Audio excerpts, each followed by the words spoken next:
Mari kita berdoa. Bapa kami surga, terima kasih Tuhan. Puji syukur padamu oleh karena kasih Tuhan dalam kehidupan kami. Kami bisa tiba pada hari ini, di mana kami akan mempelajari sebagian dari firman-Mu. Kiranya Tuhan berikan hikmat dan akal budi, agar apa yang kami pelajari ini dapat kami terapkan dalam kehidupan kami, dan kami dapat mengerti akan maksud dan tujuan dalam kehidupan kami, sehingga kami dapat mempersiapkan diri kami untuk menanti kedatangan Tuhan yang kedua kali. Tuhan berkati bagi saudara kami yang mungkin masih dalam perjalanan atau mungkin belum dapat bergabung, baik dalam Zoom maupun Facebook, dimanapun mereka berada, Tuhan mau pimpin dan jaga mereka. Berkati kami Tuhan, oleh karena kami menjelaskan doa ini dalam nama Tuhan Yesus Kristus Musa kami. Amin. Baik, pelajaran kita pada sahabat ini adalah pelajaran yang tentunya menjadi pertanyaan banyak orang, ya saudara Tiostra, yaitu kebangkitan sebelum salib. Itu bagaimana inti dari pelajaran ini juga membawa kita bagaimana mempersiapkan diri kita bahwa pengalaman yang mungkin pahit yang pernah kita alami, yaitu kematian, dan bagaimana kita melalui proses mengalami kehilangan bagi orang-orang yang kita cintai. Tetapi dalam pelajaran ini, apakah yang akan dibawa kita kemana? Kebangkitan sebelum salib. Saya ulangi, ayat hafalan itu terdapat di Yohanes 11, ayat 25-26. Jawab Yesus, akulah kebangkitan dan hidup. Barang siapa percaya kepadaku, ia akan hidup, walaupun ia sudah mati. Dan setiap orang yang hidup dan percaya kepadaku tidak akan mati selama-lamanya. Percayakah engkau akan hal ini? Dan di sini jelaskan bahwa kebangkitan pertama itu adalah Musa, kemudian ada putra janda di Sarfat, kemudian putra perempuan Sunem, dan dari Kristus sendiri dia juga ada membangkitkan putra janda di Nain, dan kemudian putri Yairus. Dan kalau bisa dibilang dari pelajaran ini juga bisa dijelaskan bahwa kita juga dari sini mau mengucapkan selamat buat masing-masing kita, oleh karena kita sudah melakukan simulasi kematian. Ya Tiostra. Jadi dari kita nih sudah melakukan simulasi kematian sebenarnya. Kita sudah tidur tadi malam. Nah, luckily, puji Tuhan, kita masih dibangunkan pagi ini ya, dalam tubuh yang sehat, dan kita bisa berbakti bersama-sama. Baik, kita akan masuki diskusi kita, tapi sebelum itu kita coba, mungkin Saudara Tisra mungkin mau memberikan kira-kira kisi-kisi bagaimana pelajaran sekolah sahabat kita pada sahabat ini. Terima kasih. Kalau dari saya sendiri, dari pelajaran sekolah sahabat ini, bertanya-tanya, apa gunanya mengalami kebangkitan kalaupun nanti akan mati? Kepada orang-orang yang di sekolah sahabat itu kan, anak dari janda Sarfat, perempuan Sunem, anak janda di Naim, dan Lazarus, kecuali Musa ya. Dan puji Tuhan, Tuhan dengan hikmatnya memberitahukan sedikit jawaban dari pertanyaan tersebut. Karena kalau dari saya secara pribadi, kayak apa poinnya mengalami hidup yang penuh dosa, terus habis itu mati, dan akhirnya dibangkitkan lagi hanya untuk melihat tangisan yang sama di dunia ini, penderitaan yang sama di dunia ini. Mungkin sebagian berpikir bahwa ya ngapain saya hidup lagi kalau hidup ini masih tetap sama saja. Tetapi di satu sisi puji Tuhannya ada jawaban untuk pertanyaan tersebut. Itu kalau dari saya gambaran dari sekolah sahabat pekan ini.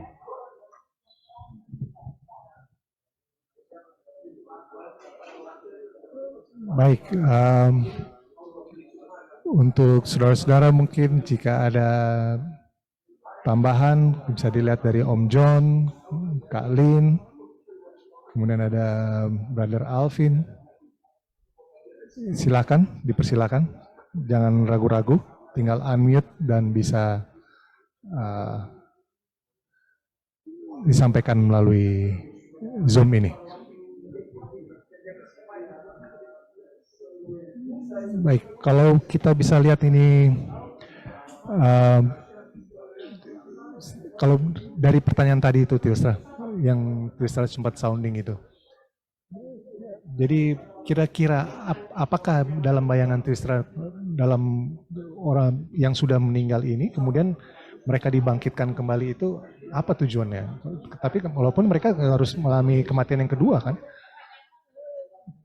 Gimana kalau tanggapan Tilstra sendiri dari pertanyaan itu? Yang saya dapati adalah ada beberapa orang-orang yang oleh karena kehidupan yang mereka jalani, mereka tidak memiliki kemampuan lagi untuk menapaki hari-hari di depan. Dan karena hal tersebut berharap untuk harinya sampai di sini saja. Dan bahkan Elia sendiri berkata seperti itu kan.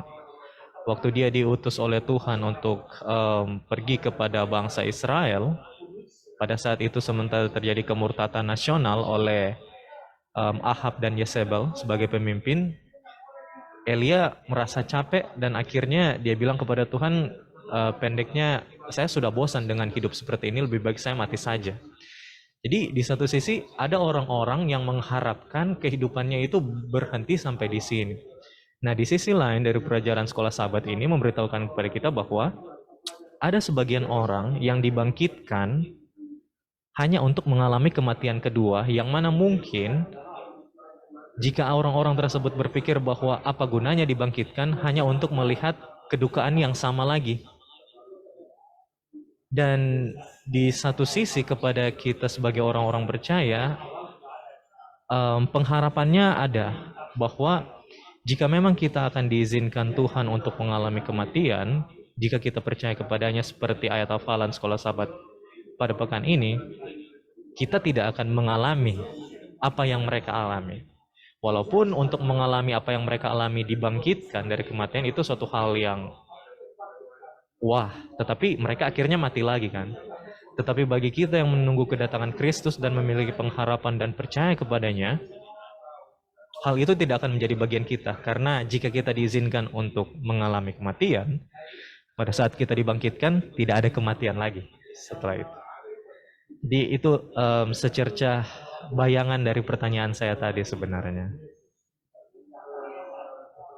Jadi bisa kita simpulkan bahwa ada kuasa Tuhan dinyatakan ya, apabila kebangkitan yang bisa dialami oleh orang-orang yang dibangkitkan ini, di mana mereka harus mengalami kematian kedua kali, tapi dari kebangkitan mereka yang pertama ini, mereka bisa memberikan atau menyatakan kuasa Tuhan, di mana Tuhan berkuasa ya, artinya tidak ada, justru kematian itu adalah lawan dari apa yang Tuhan rencanakan sebenarnya kan, kebangkitan itu, di mana maut itu tidak ada sengatnya, tidak berlaku bagi Tuhan yang Maha Kuasa ya. Oke, kita akan coba step by step mungkin ya. Mungkin Saudara Tisra mungkin bisa coba bawakan kita ke pelajaran mungkin di hari Minggu, bagaimana mengenai Musa, kebangkitan dari Musa ini, apakah yang bisa kita ambil dari pelajaran hari Minggu mungkin? Oke. Pelajaran mengenai Musa, sebenarnya saya sendiri bertanya-tanya. Pada saat kita baca Yudas 9, di situ kan kita baca bahwa Yesus dan setan, pada saat Yesus ingin membangkitkan Musa, si setan menuduh Yesus bahwa Musa ini telah berbuat dosa. Dia nggak layak untuk dibangkitkan. Itulah makanya setan disebut sebagai penuduh. Tetapi kalau kita baca komentar Roh Nubuat, Yesus katakan Musa telah bertobat dari dosa yang telah dia lakukan pada saat di Meriba, waktu dia memukul batu itu dan keluar air, sama-sama kita tahu.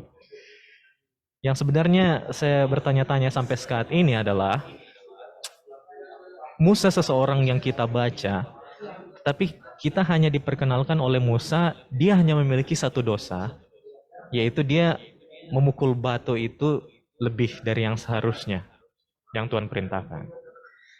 Tetapi apakah ada dosa lain yang sebenarnya Musa pernah lakukan? Jawabannya iya. Karena sebelum dia lari dari Mesir, dia membunuh orang Mesir kan sebelumnya kan. Jadi kayak saya sendiri bertanya-tanya, kenapa Musa hanya diperhitungkan satu dosa? Yaitu dosa pada saat dia dosa di Meriba itu. Kenapa tidak diperhitungkan dosa yang pada saat dia membunuh orang Mesir? Karena kalau dengan diperhitungkan hal tersebut berarti ada dua. Tapi sampai saat ini sejujurnya saya secara pribadi belum pernah mendapatkan jawaban atas pertanyaan itu. Yang pelajaran sekolah sahabat ini menceritakan kepada saya bahwa dari pengalaman kebangkitan Musa, terkadang secara refleksi kita tidak mendapatkan apa yang kita inginkan di dalam hidup. Tetapi di satu sisi, Tuhan menyediakan sesuatu yang lebih besar daripada yang kita harapkan. Sama seperti Musa kan. Mungkin kita tidak terlalu memahami apa yang Musa rasakan karena kita tidak memimpin suatu bangsa 40 tahun di padang belantara dengan tujuan untuk masuk ke tanah perjanjian. Tetapi Musa yang dengan pergumulan yang kita tahu kita baca dari buku Keluaran, bagaimana dia merasa dia tidak siap untuk mengikuti panggilan Tuhan ini, dan akhirnya dia menghadapi Firaun, dan akhirnya 40 tahun dihabiskan di padang belantara hanya untuk tidak masuk ke tanah Kanaan. Saya yakin dan percaya kita tidak bisa memahami rasa kecewanya pada saat itu. Tetapi dari cerita yang kita bisa lihat secara pandangan helikopter dari atas, meskipun Musa tidak diizinkan masuk ke tanah perjanjian di tanah Kanaan, Tuhan sendiri yang membawanya langsung masuk ke tanah perjanjian di surga. Dan itulah refleksi yang saya katakan tadi bahwa terkadang untuk semua hal yang kita mau atau kita ingini dalam hidup, hal-hal tertentu, kadang kita tidak mencapainya. Tetapi Tuhan mengizinkan hal tersebut terjadi supaya kita bisa mendapatkan sesuatu hal yang di luar yang kita harapkan. Itu refleksi dari saya tentang cerita Musa. Jadi rencana Tuhan itu lebih baik dari rencana manusia ya. Dan tidak pernah, kadang-kadang kita rasa nggak sinkron.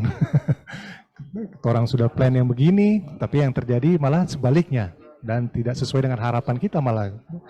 Dan bisa dilihat juga kalau di Alkitab pun sebenarnya tidak ada tulisan di mana dia komplain sebenarnya.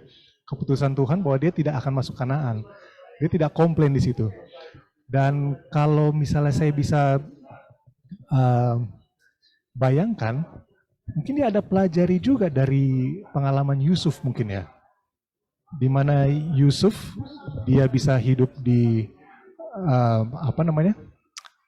Mesir, segalanya ada, tetapi pikiran dan hasrat di setiap hari adalah dia harus kembali ke tanah perjanjian itu. Makanya begitu dia minta pesan untuk tulang-tulangnya dibawa keluar, jangan tinggal di Mesir. Dan apa yang diperjelas oleh Musa adalah bahwa dia bukan secara duniawi yang dia inginkan, tapi dia inginkan yang Tuhan punya plan, yaitu ke atas. Selamat datang, Om Mike. Sahabat-sahabat. Nah, jadi adalah suatu pelajaran yang sangat menarik. Kita baru di Musa, dan kita akan lanjutkan pelajaran. Dan itu yang sangat menarik sebenarnya ya. Jadi yang jadi bayangan dia itu adalah bahwa dia bukan melihat dunia ini, sedangkan dominan itu menyadarkan pribadi juga sebenarnya. Hari-hari kita pribadi ini fokusnya hanya dunia tok. Dan yang seperti tadi Saudara Tiastra juga sebutkan bahwa Tuhan memiliki rencana indah ternyata buat Musa, yaitu dia dibangkitkan dan naik ke kerajaan surga. Oke, bagi saudara-saudara mungkin kalau misalnya ada pertanyaan atau tanggapan, silakan. Kita semua di sini bisa monitor.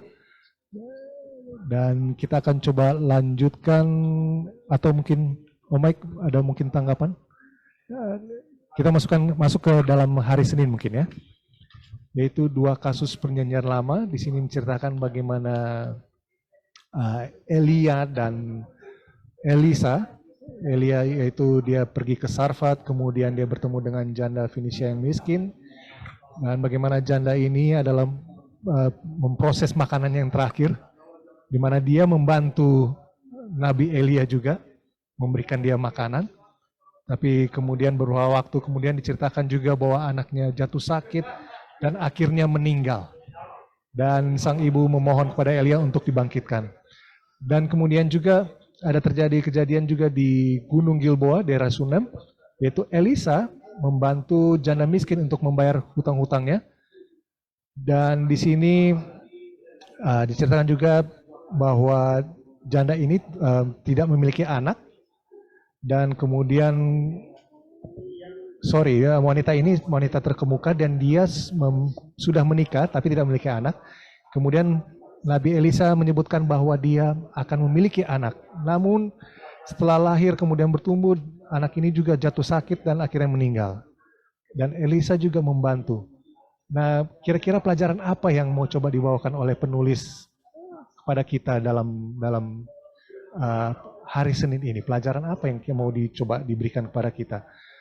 Apakah dua case ini sebenarnya sama, yaitu putra mereka meninggal dan mereka walaupun disebutkan juga non-Israel ya. Kira-kira apakah yang bisa kita simpulkan dari pelajaran ini? Mungkin ada tanggapan dari Brel Tristra atau Om Mike?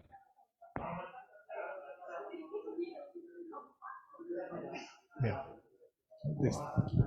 Kalau dari saya yang saya lihat adalah kedua cerita ini menggambarkan bahwa Tuhan memiliki umatnya di luar dari umatnya.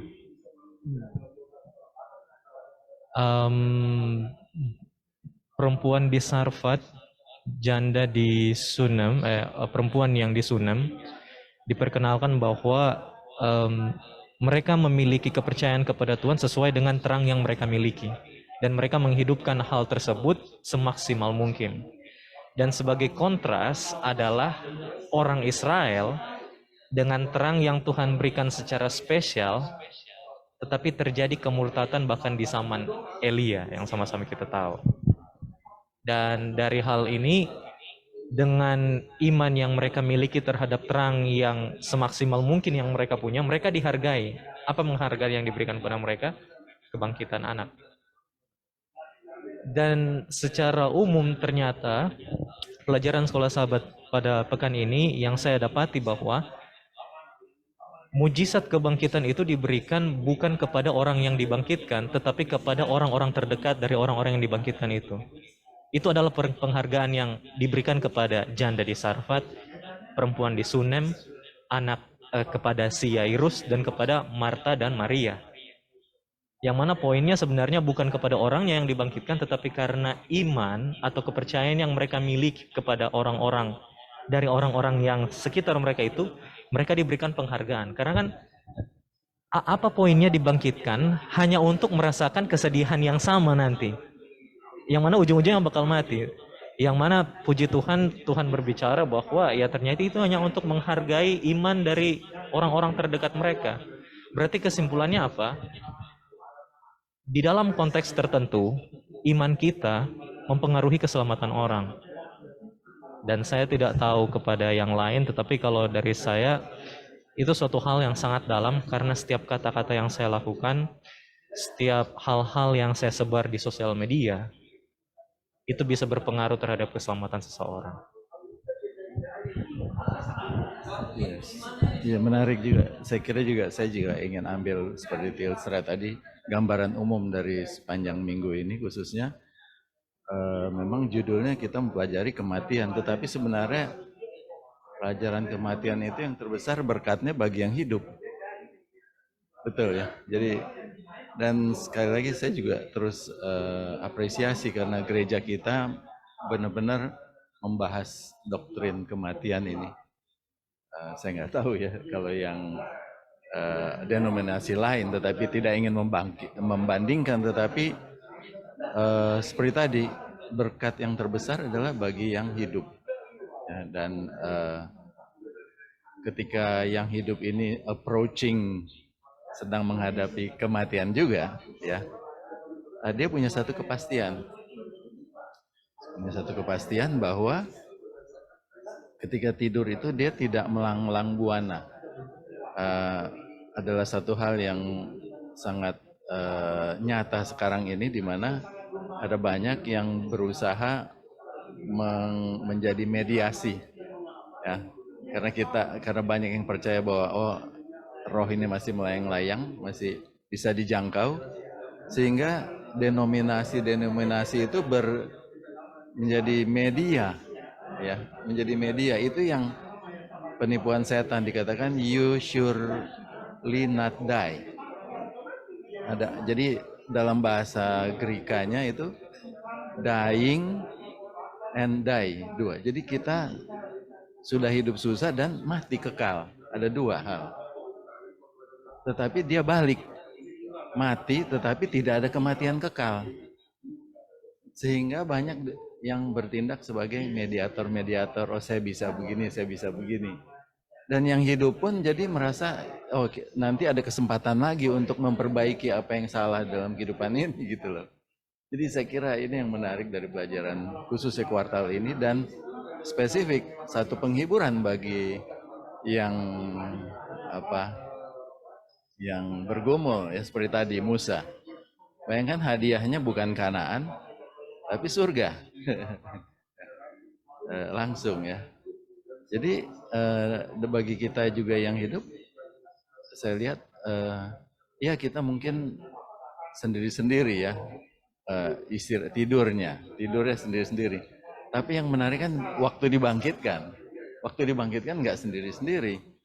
Saya bayangkan seperti ada di Stadion Senayan, Istora, tiba-tiba kita bangkit ratusan ribu pada saat yang sama. Di Wahyu, di kitab Wahyu itu, di Wahyu 4 itu kan ada progression dari dua tua-tua gitu, ya, 24 tua-tua, dan akhirnya seluruh alam semesta memuji Tuhan, ya. Itu saya kira itu satu penghiburan bagi kita, ya. Sehingga yang difokuskan memang yang hidup ini. Ketika hidup tadi kita menjadi berkat, kita bisa sering-sering datang ke gereja karena kita bisa dapatkan suasana kebersamaan itu, saling menguatkan. Dan itu yang saya kira yang tadi berkatnya bagi yang hidup, ketika masih hidup saling bantu, saling menghibur, saling saya kira itu, ya. Mungkin nanti tentang yang selanjutnya bisa kita bahas lagi. Ya, kasih Om Mike. Tadi juga di awal-awal kita juga sudah sebutkan bahwa setiap hari kita ini semua ini sudah melakukan simulasi kematian. Itu tidur dan bisa bangun itu kebangkitan. Diberikan kesempatan. Baik, terima kasih. Kita akan lanjutkan pelajaran kita itu hari ke Selasa, yaitu putra janda di Nain. Nah, di sini bagaimana Yesus yang pelayanannya di Galilea, yaitu dia menyembuhkan orang sakit, kemudian mengusir setan, dan pada kesempatan ini dia bertemu, yaitu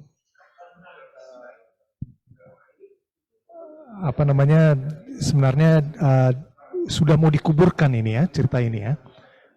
Sudah mau dikuburkan, tetapi Yesus melihat janda ini, kemudian dia tergerak hatinya. Walaupun di cerita ini juga si janda tidak meminta, padahal tidak meminta untuk dibangkitkan, kan?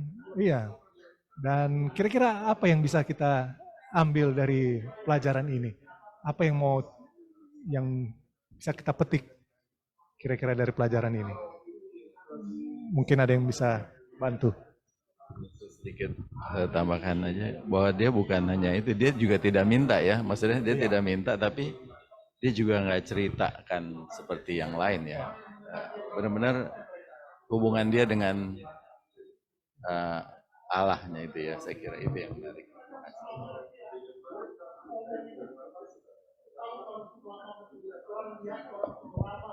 Kalau dari saya, yang saya lihat di sini adalah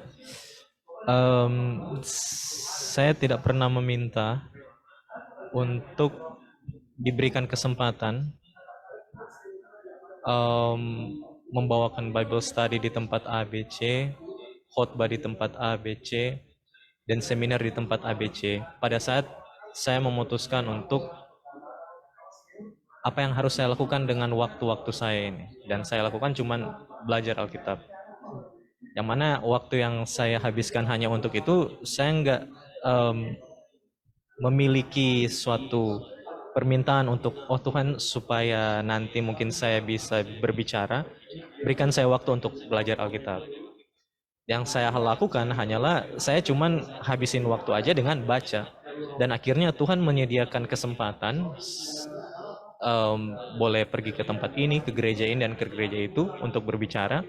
Yang mana yang saya bisa hubungkan dengan apa yang terjadi di cerita perempuan janda di Naim ini adalah janda tersebut memiliki anak yang mana anak itu adalah penyedia bagi dia dan keluarganya, mereka berdua. Dan pada saat anak tersebut mati, di satu sisi dia menangisi mungkin kehidupan, bagaimana dia harus menjalani seorang diri kehidupan tersebut, yang mana di sampingnya adalah kematian dari anaknya itu.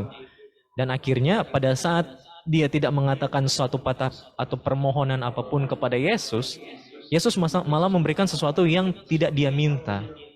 Dan hal tersebut terjadi banyak kali di dalam kehidupan saya, seperti yang saya saksikan tadi, bahwa terkadang untuk hal-hal yang diberikan kesempatan berharga bagi saya, privilege, contohnya untuk khotbah, bahkan untuk berdiskusi di sini, itu adalah semata-mata hanya memang berkat Tuhan, hanya memang rahmat Tuhan. Saya tidak pernah meminta untuk contohnya berbicara dimanapun, tetapi karena berkat Tuhan, yang mana juga mengajarkan kepada saya bahwa jika memang sesuatu hal yang tidak kita minta Tuhan bisa memberikan, apalagi suatu permintaan yang kita minta. Kayak contohnya, terlepas dari dosa. Setiap kita mungkin memiliki pergumulan dosa pribadi kita masing-masing.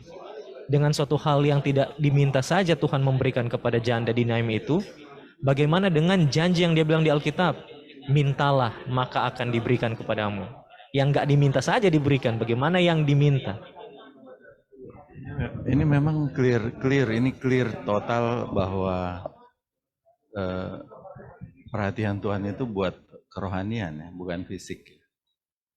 Kebangkitan fisik iya, tapi seperti tadi, sungguh sebenarnya banyak pergumulan kita itu kan bukan pergumulan cari makan saja gitu ya kan. Bagaimana kita menyelesaikan kesalahan kita dengan yang lain, perbedaan pendapat kita, itu pergumulan karena seringkali begitu beda ya udah lifetime bisa ketemu aja orang udah malas. Nah itu satu pergumulan kan buat kita. Kita mau reconcile tapi yang di sananya nggak mau, ya kan? Bahkan mungkin masih benci gitu. Tapi satu keajaiban ketika kita bisa reconcile, itu karena hanya tuntunan Roh Kudus. Kita nggak minta dengan yang musuh kita mungkin, tapi kok bisa dia datang gitu ya kan? Apalagi kalau keduluanan, ini kan yang lebih memalukan ya. Kalau kita yang salah, lalu dia yang datang gitu kan. Jadi saya kira itu yang mungkin adalah pelajaran sangat penting bagi yang hidup. Dan Tuhan kasih keajaiban seperti tadi, dia kasih ekstra, oke lah. Kalau kerohanian kamu kita bisa atasi pergumulan kita dengan pertolongan Tuhan tentunya, tapi ada yang lebih. Oke, fisiknya juga ditambahkan gitu ya kan.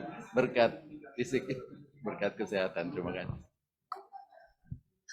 Ya, terima kasih. Dan ya, jadi memang pergumulan kita ini Tuhan tetap tahu ya, walaupun orang tidak pernah cerita, mungkin suami istri atau apa, mungkin orang tidak pernah cerita ke pasangan toh, tapi Tuhan tahu. Dan Tuhan akan sediakan jalan kalau kita tetap percaya, Tuhan pasti akan berikan. Baik, pelajaran yang sangat menarik. Kita harapkan semua saudara-saudara masih tetap mengikuti. Dan jangan lupa kalau misalnya ada pertanyaan, jangan ragu-ragu, unmute atau raise hand, biar kita bisa bahas di sini. Mumpung ada master-masternya yang bersama dengan saya di sini, bisa langsung diskusi. Kita akan masuk ke hari Rabu, yaitu anak perempuan Yairus. Nah, jadi tadi diceritakan latar belakangnya bagaimana tadi ada janda yang dia bukan keturunan Ibrani, kemudian ada wanita Sunem yang dia sebenarnya adalah cukup menonjol di komunitasnya, dan tapi tetap juga dia mereka bukan Ibrani. Kemudian ada juga janda di Nain yang tadi barusan kita bahas, Kemudian ada satu lagi, ini adalah Yairus. Yairus ini disebutkan dia adalah pemimpin sinagog yang diceritakan di sini mungkin di daerah Kapernaum yang terdapat di Markus 5 ayat 22. Dan terlepas dari latar belakang atau budaya atau status sosial mereka yang berbeda, tetapi mereka juga semua diberkati oleh Tuhan dari pelajaran kita di hari Rabu ya, yang anak perempuan Yairus ini. Dan kemudian juga disebutkan bahwa dia berusia, putri Yairus ini adalah berusia 12 tahun dan terbaring sakit parah. Dan diceritakan di sini juga ada cerita yang sangat menarik, bagaimana si ayahnya ini ditegur, kenapa kamu, anakmu udah mati, kenapa kamu harus menyusahkan guru? Tapi Yesus malah balik mengatakan bahwa jangan takut, percaya saja.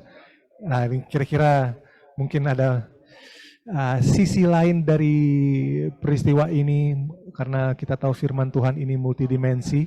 Mungkin dari Om Mike atau Brother Tilstra mungkin bisa tambahkan melalui pelajaran kita ini.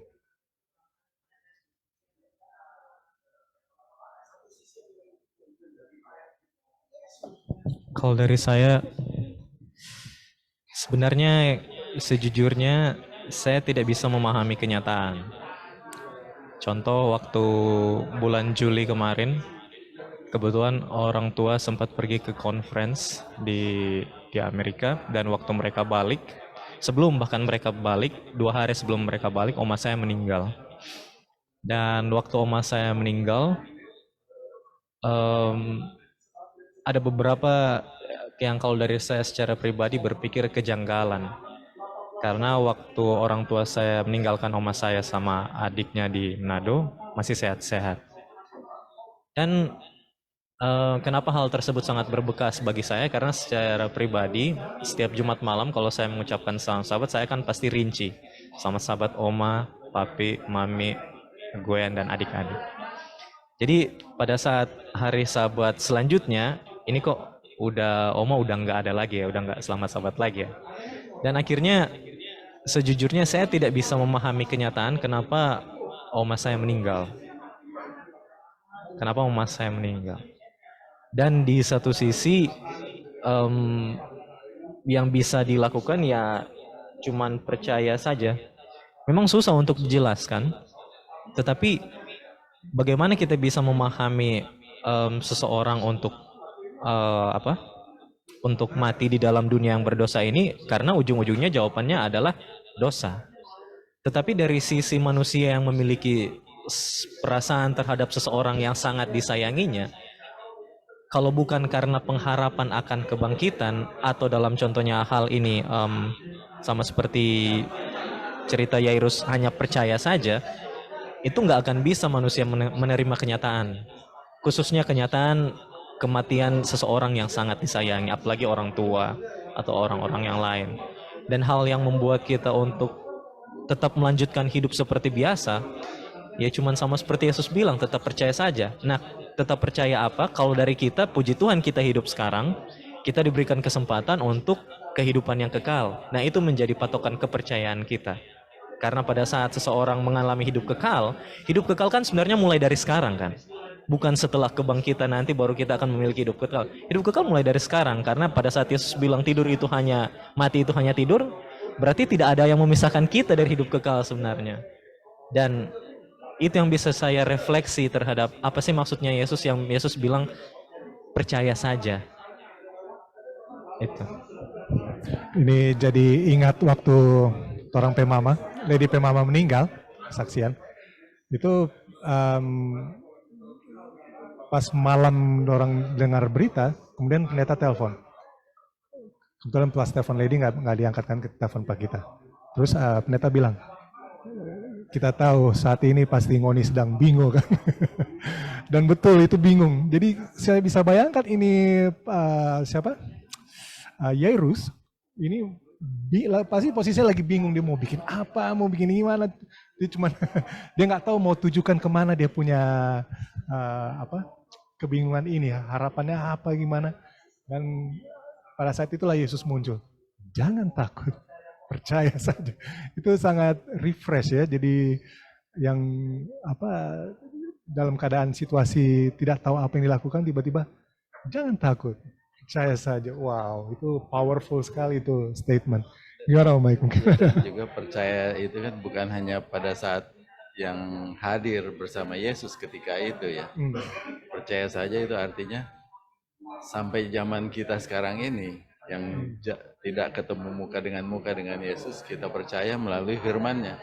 Bahwa nilai dari firman Yesus itu sama seperti kehadirannya melalui Roh Kudus tentunya ya. Jadi kita sangat appreciate peran Roh Kudus, di mana kita mungkin tidak pernah hadir bersama Yesus, tapi kita merasakan kehadirannya melalui peran Roh Kudus. Saya kira itu, jadi kita bisa lebih percaya walaupun kita nggak ketemu langsung dengan Yesus. Ada pertanyaan atau statement? Oh, belum ada. Nah, dan apa ya? Jadi memang istilahnya His words is as good as His presence. Ya, firman-Nya itu sama kualitasnya seperti itu kan dia bilang percayalah dengan padaku. Dan betul sekali tuh Mike, Surat Isra. Jadi memang sangat penting ini kita pelajari words ini ya, pelajaran Alkitab khususnya ya, dan melalui pelajaran sekolah sahabat. Di mana kita juga disiapkan sebenarnya pada saat ini otot-otot kerohanian kita nih dilatih melalui pelajaran sekolah sahabat ini, pelajaran Alkitab. Nggak tiba-tiba gitu ya kita belajar langsung tahu gitu ya. Jadi pada saat ada tuh ujian tanjakan segala macam, otot kita kuat. Langsung shock. Oke. Baik.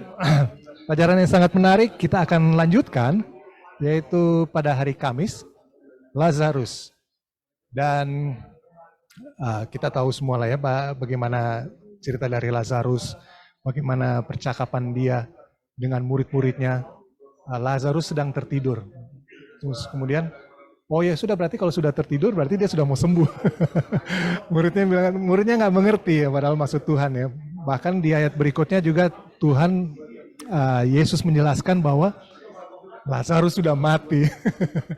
Jadi memang dia harafiahnya keluar akhirnya. Dan ini pelajaran yang sangat menarik, dan bisa saya coba cek juga ini. Kalau cerita sebelumnya itu adalah yang kayak perempuan di Nain, kemudian anak perempuan Yairus, Sunem, semuanya itu tidak disebutkan jumlah hari mereka meninggal kan. Bisa dikatakan mereka mungkin ada klaim itu cuma mati suri kali, terus bla bla bla bisa bangkit. Dan di sini justru mematahkan itu. Bagaimana Lazarus sudah meninggal 4 hari. Dan kalau saya coba cek di YouTube, 4 hari meninggal itu disebutkan dia putrefaction, artinya sudah pembusukan. Kemudian ada bloating, kembung. Karena apa? Ada metan sama amonia sudah mulai keluar. Dan itu sudah mulai di lubang-lubang ini sudah mulai keluar bleeding, keluar darah. Karena ada push dari gas-gas yang keluar dari dalam ini. Jadi memang udah kalau mau diperbaiki susah itu. Dan itu yang amazing dari cerita ini. Yang bagaimana 4 hari meninggal, Tuhan pun berkuasa, mau tidak memiliki sengatnya, dan amazing si Lazarus bisa dibangkitkan. Dan mungkin ada apa yang mungkin bisa kita pelajari mungkin dari pelajaran Lazarus ini? Ya, ini sangat menarik pelajarannya karena tadi ya jumlah harinya disebutkan itu untuk melawan anggapan bahwa kalau dia bangkitkan 3 hari, oh ini memang masih mati suri ya. Tapi juga di situ yang menarik bahwa waktu Tuhan itu bukan waktu kita, ya kan? Dia di situ kalau lihat conversationnya antara Tuhan Yesus dengan Marta, dan itu dikatakan bahwa dia sayang tapi kok datangnya nggak tepat waktu, gitu kan? Dia terlambat, iya. Dia sengaja memperlambat, tapi bilangnya sayang, gitu kan? Nah, saya kira ini yang menarik bahwa seringkali waktu Tuhan itu akan membawa lebih deeper meaning, arti yang lebih dalam. Karena bukan kita yang menentukan kan, sehingga kita tetap mencari dan mempelajari. Aplikasinya mungkin dalam sekarang ini kita sedang menantikan kedatangan yang kedua kali. Ya semangat yang dahulu kita kalau cari senangnya time setting, ya kan. Oh, kalau tanda-tanda ini sedikit lagi sudah mau datang dari tandanya. Tapi kita berhenti kepada tandanya, bukan akhirnya pelajaran Yesusnya itu sendiri yang kita lupakan. Kemampuan dia untuk membangkitkan. 10 menit lagi, ya. Jadi saya kira fokusnya adalah bagaimana kita mempergunakan waktu yang diberikan. Apakah kita mempelajari lebih dalam atau kita mempelajari hanya tandanya, service-nya.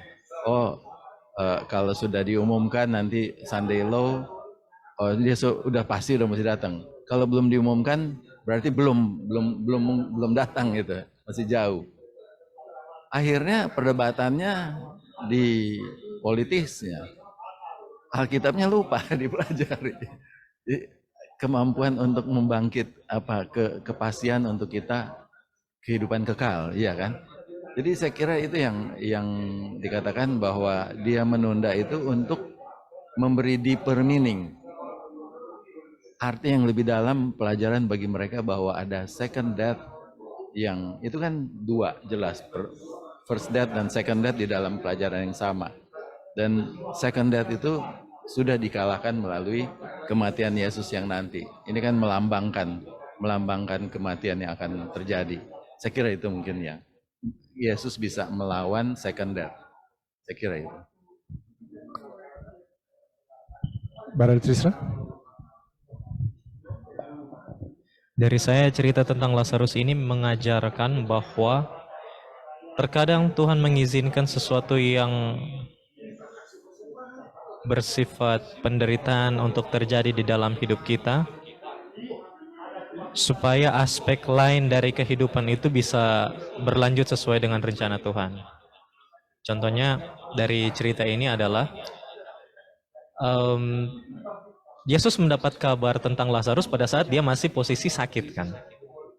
Dia masih posisi sakit. Berarti kalau dia ada, terus habis itu di Alkitab dijelaskan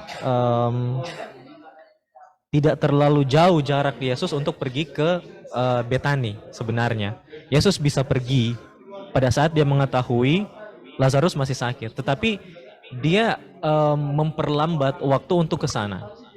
Harapannya adalah di satu sisi dia sementara dalam proses untuk training, dia punya 12 murid kan.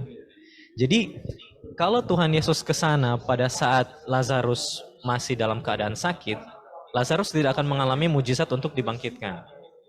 Jika Lazarus tidak akan mengalami mujizat untuk dibangkitkan, iman 12 orang ini yang menjadi dasar gereja sekarang nggak akan seperti ini.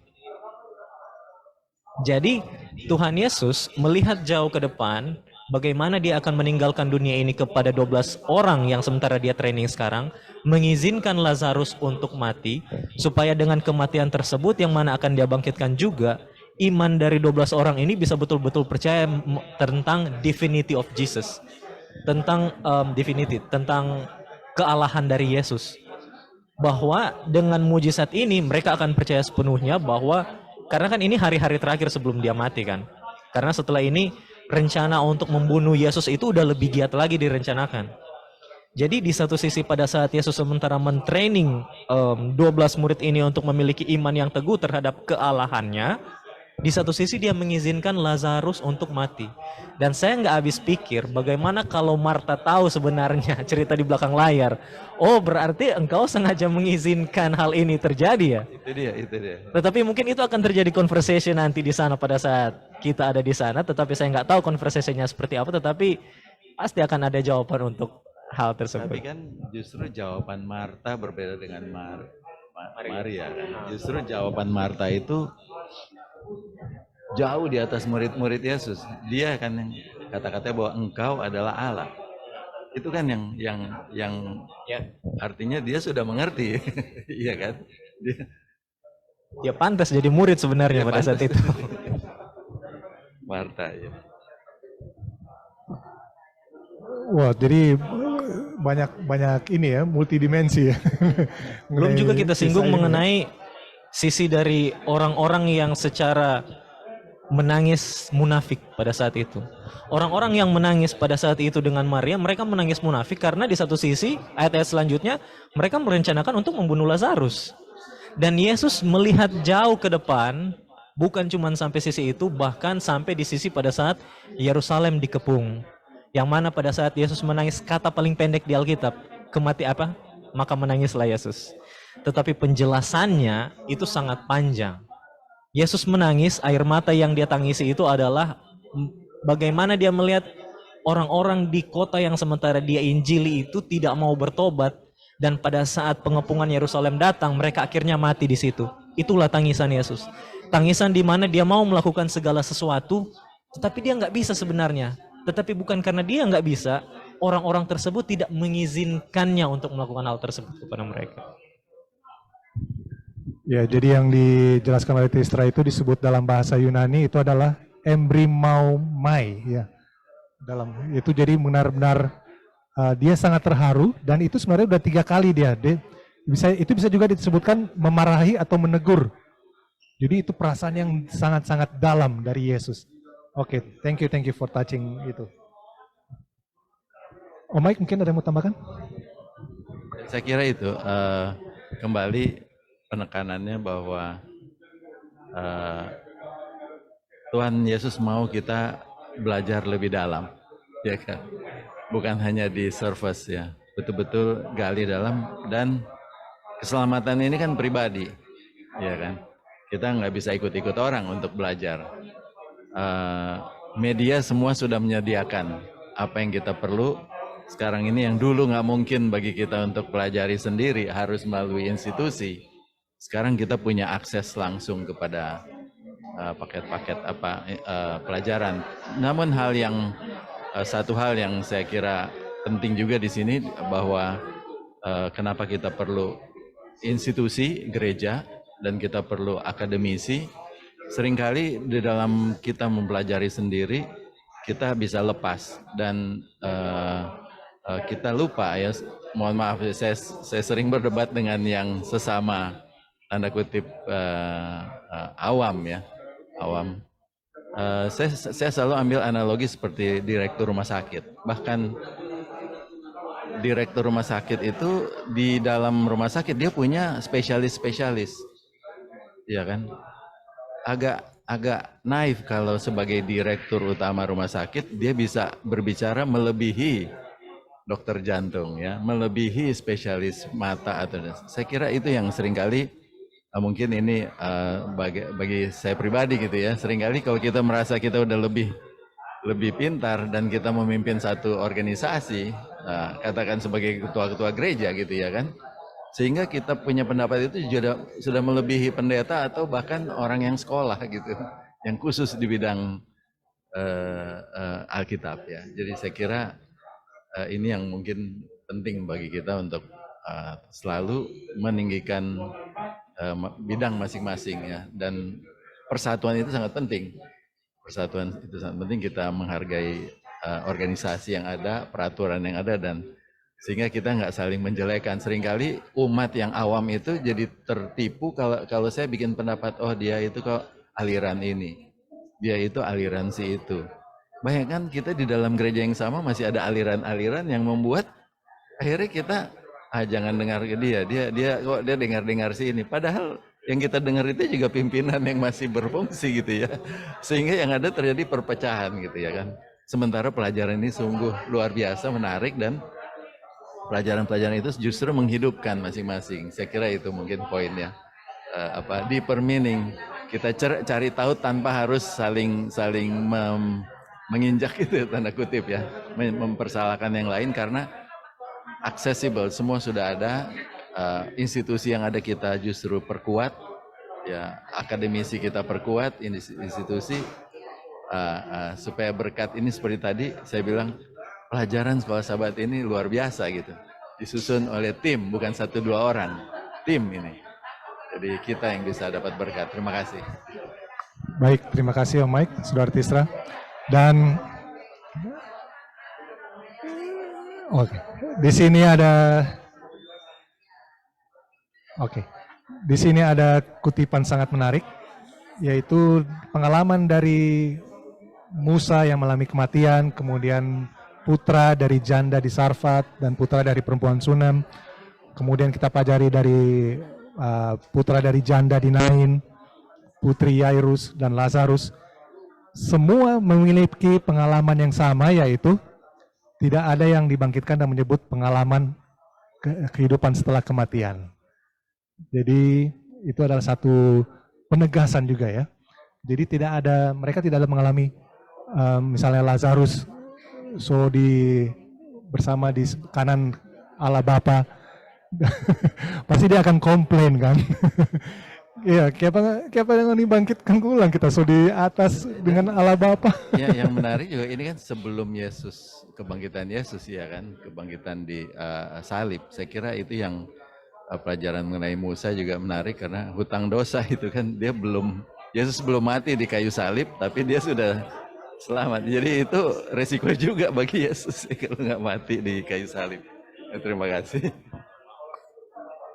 Baik, pengalaman yang sangat menarik, pelajaran yang sangat menegaskan kepada kita bagaimana kuasa maut tidak berkuasa kepada Tuhan kita, dan kita percaya dan kembali tegaskan jangan takut, percaya saja. Biarlah itu menjadi bagian dari masing-masing kita semua. Dan untuk menutup perkumpulan kita undang Om Mike mungkin untuk tutup dalam doa. Satu dalam doa. Puji Tuhan kami boleh diberikan waktu, pengertian melalui Roh Kudus, boleh pelajari sebagian pada firman Tuhan yang terus membuat kami terinspirasi untuk terus belajar, dan bukan hanya belajar tapi juga membagikan kepada orang-orang lain yang rindu untuk belajar akan kebenaran. Terima kasih Tuhan atas hari Sabat yang indah. Kami mau melanjutkan ibadah khotbah pada hari ini. Biarlah Roh Kudus-Mu selalu menyertai dengan kami, agar kami boleh mengerti lebih banyak lagi tentang Engkau dan mengerti akan maksud Tuhan dalam kehidupan kami. Terima kasih, kami mau serahkan semuanya dalam tangan Tuhan. Menampun salah dan dosa kami itu banyak. Di nama Yesus Juru Selamat dan Penebus kami. Amin.